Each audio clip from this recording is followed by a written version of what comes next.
जय श्री कृष्णा दोस्तों, आज पढ़ेंगे कुरुक्षेत्र के युद्ध स्थल में सैन्य निरीक्षण। धर्म क्षेत्र शब्द सार्थक है क्योंकि कुरुक्षेत्र के युद्ध स्थल में अर्जुन के पक्ष में श्री भगवान स्वयं उपस्थित थे।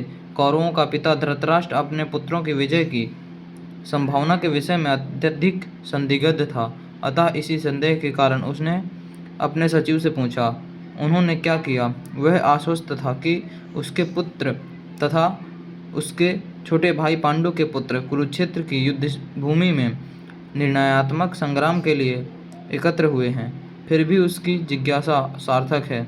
वह नहीं चाहता था कि भाइयों में कोई समझौता हो, अतः वह युद्धभूमि में अपने पुत्रों की नियत, भाई और भावी के विषय में आश्वस्त होना चाह रहा था। चूंकि इस युद्ध को कुरुक्षेत्र में लड़ा जाना था, जिसका उल्लेख वेदों में स्वर्ग के निवासियों के लिए भी तीर्थ स्थल के रूप में हुआ है, अतः धृतराष्ट्र अत्यंत भयभीत था कि इस पवित्र स्थल का युद्ध के परिणाम पर न जाने कैसा प्रभाव पड़े।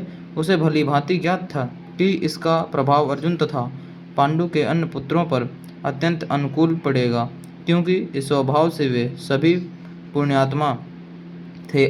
संजय श्री व्यास का शिष्य था, अतः इनकी कृपा से संजय धृतराष्ट्र के कक्ष में बैठे बैठे कुरुक्षेत्र के युद्धस्थल का दर्शन करा सकता था। इसलिए धृतराष्ट्र ने उससे युद्धस्थल की स्थिति के विषय में पूछा।